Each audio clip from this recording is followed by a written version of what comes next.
செட்டியாரம்மாசமையலுக்கு நல்வரவு. நான் ஹேமா. நம்ம இன்றைக்கி பாமாலின் எப்படி அதை க்ளீன் பண்ணணும் அப்படின்றத பார்க்க போகிறோம் நம்ம. ஏன்னா பித்தம் அதில் அதிகமாக இருக்கும். அது சில பேர் இதை யூஸ் பண்ணவே மாட்டாங்க, ஏன்னா பித்தம் அதிகமாக இருக்குன்னு சொல்லிட்டு. ஆனால் இதான் இருக்கிறதுலே பெஸ்ட்டான ஆயில் இது தாங்க. இது இந்த ஹார்ட் பேஷண்ட், இந்த ஆன்ஜியோ பண்ணவங்க எல்லாருக்குமே இந்த எண்ணெயை கண்டா விடவே மாட்டாங்க, விஷயம் தெரிஞ்சவங்க. அவ்வளோ நல்ல எண்ணெய் இது. நம்ம நல்லெண்ணெயை விட ரொம்ப ரொம்ப நல்ல எண்ணெய் இது.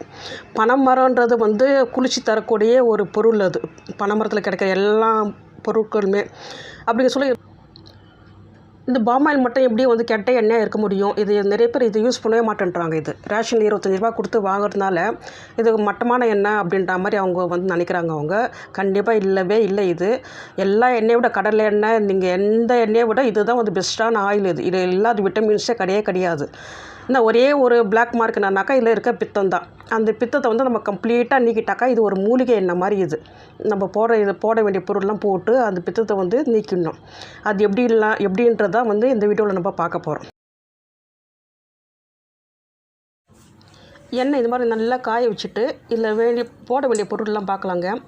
இஞ்சி எடுத்துக்கோங்க. நல்லா ஒரு பெரிய துண்டால் கூட 1 லிட்டர் எண்ணெய்க்கு உண்டான அளவு இது.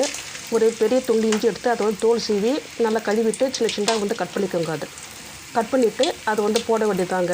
நல்லா காஞ்ச எண்ணெயில் நல்லாவே போடணும். அது இந்த டைமில் ஒரு ஃப்ரெஷ்ஷான எலுமிச்சை பழத்தை எடுத்து கட் பண்ணிவிட்டு சாரை ஃபுல்லாக கம்ப்ளீட்டாக நீக்கிட்டு அந்த தோல் மட்டும் போடுங்க.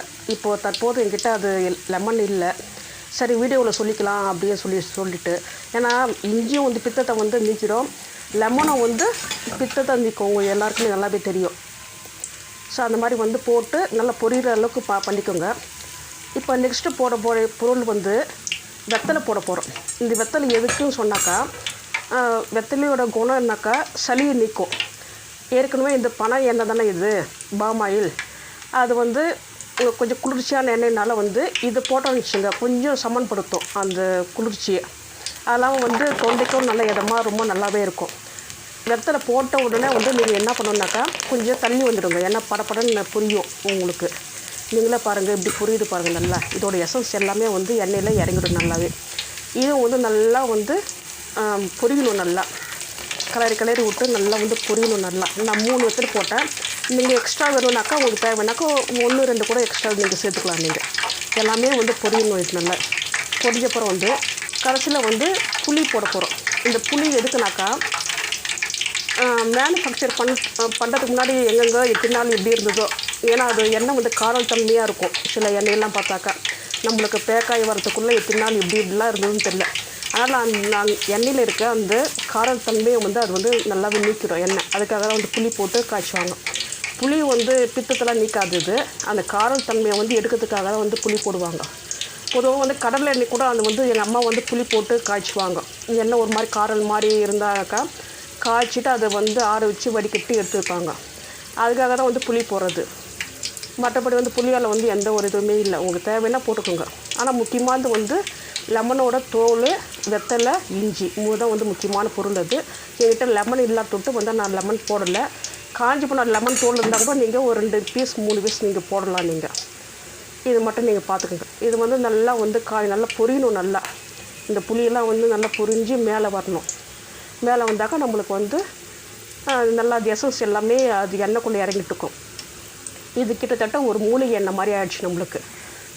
இது உரையாது. இனிமேல் நீங்கள் வெளியே வச்சா கூட கண்டிப்பாக உரையாது.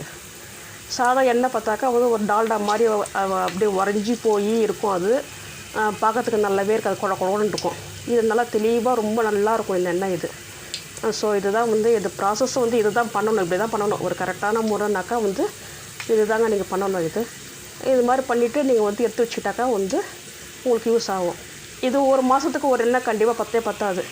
இதுக்கு மட்டும் நீங்கள் மாட்டு எண்ணெயாக ஒரு மாதம் ஒரு 15 நாளைக்கு 10 நாளைக்கு இது வந்துனாக்கா அடுத்து நீங்கள் கடலை எண்ணெய் யூஸ் பண்ணிக்கலாம். அடுத்து நீங்கள் ரீஃபண்ட் ஆயில் அந்த மாதிரி உங்களுக்கு என்ன எண்ணெய் தேவையோ. ஏன்னா ஒரு எண்ணெயில் இருக்க விட்டமின்ஸ் மற்ற எண்ணெயில் இருக்காது. ஸோ நம்மளுக்கு எல்லா விட்டமின்ஸும் நம்மளுக்கு தேவை. ஆனால் ஒரு மாதத்துக்கு ஒரு 2-3 பாக்கெட் வேறு மாதிரி. ஆனால் பாமாலின் யூஸ் பண்ண சொல்ல இது மாதிரி தான். இது மாதிரி பண்ணிவிட்டு அது யூஸ் பண்ணிக்கோங்க. ஓகேங்களா? இது தாங்க வீடியோ. இது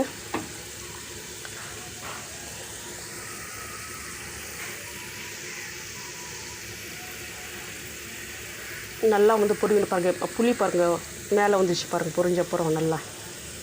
இது எண்ணெய் காஞ்சப்புறம் பார்த்தாக்கா இப்படி தாங்க. இது பெரிய கிடா இருக்க தொட்டு வந்து எண்ணெய் நம்ம கம்மியாக இருக்குது. ஆனால் வந்து இது 1 லிட்டர் எண்ணெய் தான். இது ஒரு பாக்கெட் எண்ணெய் வந்து தான் இது. காஞ்சப்புறம் இப்படி நல்லா ஆறினப்புறம் ஃபில்டர் பண்ணி எடுத்து வைக்கணும். நான் அந்த வீடியோ எடுக்கலை. அது அப்புறம் நான் வந்து ஃபில்டர் பண்ணி எடுத்துப்பேன். இது வந்து அதிலே தான் இருக்கும். நான் வந்து ஒரு பெரிய ஒரு டப்பாவில் வந்து போட்டு வச்சுப்பேன் ஜாடியில். அதிலே தான் ஒன்று கடைசியாக தான் போடுவேன். அந்த திப்பியை வந்து வடிகட்டி போட்டுவிடுவேன். எண்ணெயிலே தான் அது விழுந்துட்டுருக்கும். Thank you friends. அவ்வளோதான் இந்த வீடியோ.